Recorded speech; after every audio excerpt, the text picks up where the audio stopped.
রাষ্ট্র ক্ষমতায় কোনো চা বিক্রেতা নয়, একজন নোবেলজয়ী বসেছেন। বিভিন্নভাবে বাংলাদেশকে অশান্ত করতে গিয়ে যখন নরেন্দ্র মোদী ব্যর্থ, ঠিক তখনই ইসকনকে ট্রাম্প কার্ড হিসেবে ব্যবহার করেছেন। মিডিয়াকে আমরা দাঁতভাঙ্গা জবাব দিব। আবারও উত্তপ্ত বাংলাদেশ। ছাত্র আন্দোলনের পর নতুন করে আবারও উত্তেজনা এবং তার কারণ রাষ্ট্র ক্ষমতায় ছাত্র জনতার মনোনীত সরকার, সুতরাং সাধু সাবধান। ঋণের প্রলোভন দেখিয়ে অহিংস গণঅভ্যুত্থানের নামে ঢাকায় অসহায় দরিদ্র মানুষকে জড়ো করা।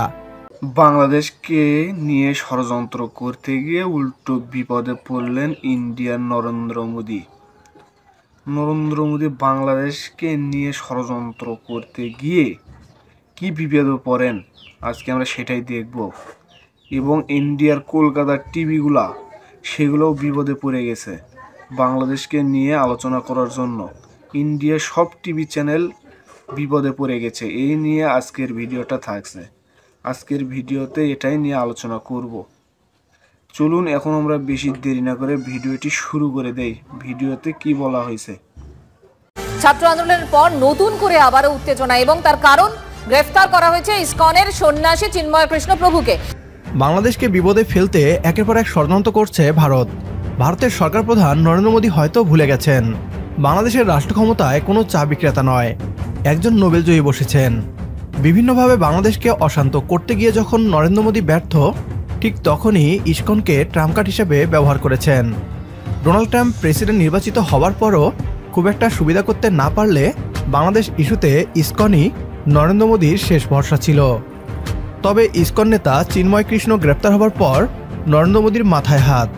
পশ্চিমবাংলার গুজব মিডিয়া থেকে শুরু করে বিজেপির নেতারা ইসকন নেতা চিন্ময় কৃষ্ণ দাসকে গ্রেপ্তার করা নিয়ে মুখে ফেনা তুলছে। ডক্টর ইউনূসের সরকারকে স্তব্ধ করে দেওয়ার হুমকিও দেওয়া হচ্ছে পশ্চিমবাংলার মিডিয়ায়। কি বলছে তারা, আসুন তা দেখি। অনুরোধ করছি ভিডিওটি শেষ পর্যন্ত দেখার জন্য, কেননা ভিডিওর শেষ অংশে পশ্চিমবাংলার মিডিয়াকে আমরা দাঁতভাঙ্গা জবাব দিব। আবারও উত্তপ্ত বাংলাদেশ।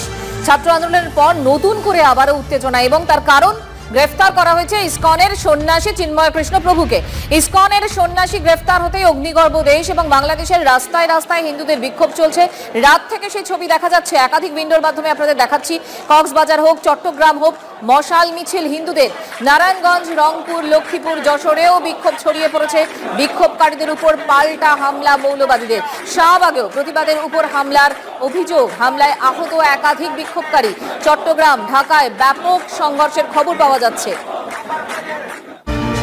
এদিকে বাংলাদেশে গ্রেফতারের ঘটনা, অর্থাৎ চিন্ময় কৃষ্ণ প্রভুকে বিমানবন্দর থেকে যে গ্রেফতার করা হয়েছে সেই ঘটনায় হুঁশিয়ারি দিচ্ছেন বিরোধী দলনেতা শুভেন্দু অধিকারী। চিন্ময়কে নিঃশর্ত মুক্তির দাবিতে ইউনিস সরকারকে স্তব্ধ করে দেওয়ার হুমকি দিচ্ছেন তিনি।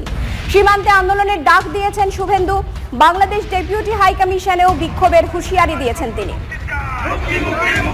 আমরা সকলে ভাবিত বাংলাদেশে হিন্দুদের অস্তিত্ব রক্ষার যে লড়াই চলছে তার প্রধান মুখ চিন্ময় কৃষ্ণ প্রভু, তাকে মৌলবাদী ডক্টর ইউনূসের সরকার গ্রেপ্তার করেছে।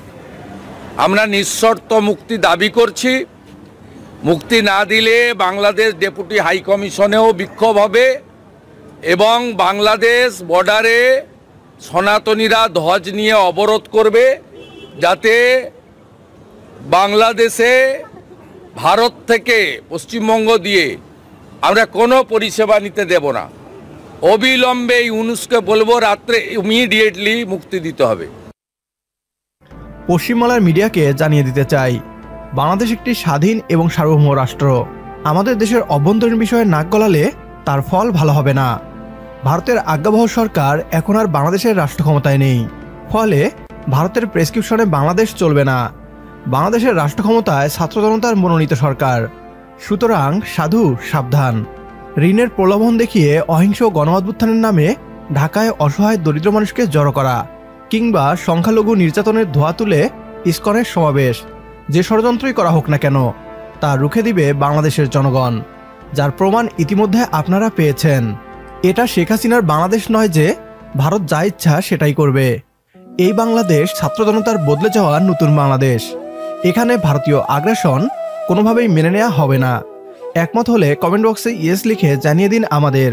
সেই সাথে ভিডিও শেয়ার করে দেখার সুযোগ করে দিন আপনার বন্ধুদের। পরবর্তী ভিডিও দেখার আমন্ত্রণ জানিয়ে বিদায় নিচ্ছি আজ। আল্লাহ হাফেজ।